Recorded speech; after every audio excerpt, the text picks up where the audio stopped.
was a study recently that we can make available to you where a group of highly qualified evolutionary virologists looked at the sequences there and the sequences in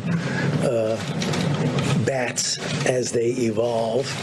And the mutations that it took to get to the point where it is now is totally consistent with a jump of a species from an animal to a human. Well, that was Dr. Anthony Fauci in April of 2020, citing a study disproving the plausibility that COVID-19 was leaked from a lab. Well, fast forward to today, and brand new emails uncovered by House Republicans reveal that Fauci himself commissioned that study and even had final approval on the paper.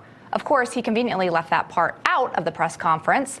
In one of the emails, a doctor flat out admits that Fauci prompted him to write the paper with the goal of disproving the lab leak theory. And as we know, in the past few weeks, both the FBI and Biden's Energy Department have said the virus likely leaked from a Chinese lab. Well, joining us now is a member of the House Select Subcommittee on the Coronavirus Pandemic, Arizona Congresswoman Debbie Lesko. Congresswoman, welcome to the show. So much has unraveled since 3 years ago, what we knew then and what we know now. But you all are holding a hearing on Wednesday to uncover ultimately what the American people have been wanting to know. Did this come from a lab in Wuhan, China? Something that many people on the left said was a conspiracy theory, but we even have Senator Mark Warner over the weekend saying that we need to investigate this lab leak theory. This is a bipartisan committee that you are on. Are more people buying into this and wanting to truly understand the origins of COVID? Well, Republicans sure are. There are a few Democrats, I'd say 2 Democrats on our select subcommittee that really do care and want to know about it. Now, I'm also on the Energy and Commerce Oversight subcommittee as well. And I had the opportunity to ask the National Institute of Health director if the funding, the U.S. taxpayer dollar funding to EcoHealth Alliance was used for the coronavirus research and contributed to the release of COVID-19.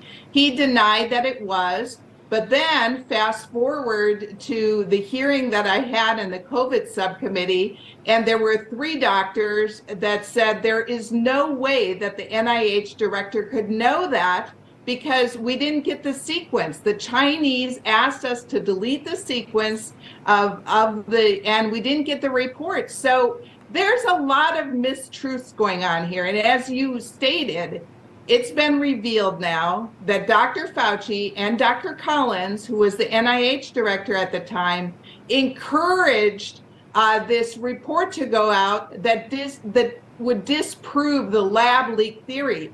And, you know, I don't know exactly why Dr. Fauci and Dr. Collins did that. I can guess because they were involved in the EcoHealth funding that went over to the Wuhan lab, and maybe they didn't want their hands dirty with it. I don't know.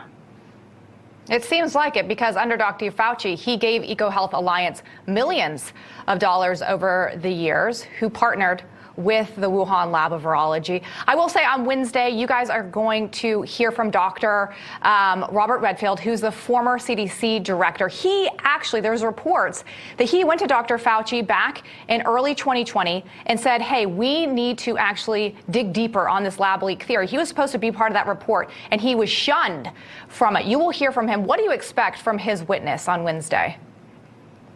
Well, I hope the truth. And the truth is that the lab leak theory is a valid theory. And now, as we saw, the Department of Energy and the FBI both believe it's likely. Now, there's some other intelligence communities that believe that it was through the animals. But quite frankly, how do they know?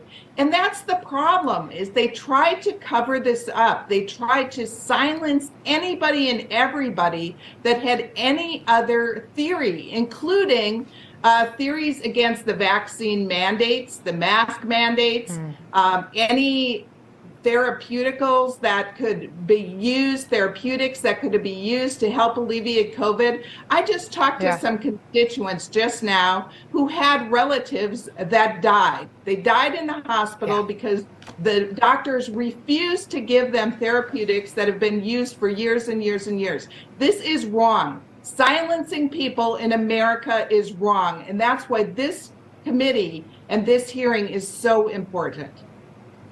It is so important. I'm looking forward to hearing from. I don't have any time left, but I do got to ask you this because Dr. Fauci owes the American people a lot of questions. Are you guys planning on subpoenaing him? I sure hope so. I think every committee, Republican committee in Congress, wants to subpoena Dr. Fauci. And so we'll see who ultimately gets to talk to Dr. Fauci, but I hope our committee does. All right, Congresswoman Lesko, appreciate your time this evening. We'll be tuning in on Wednesday for your hearing. Thanks for being here. Thank you.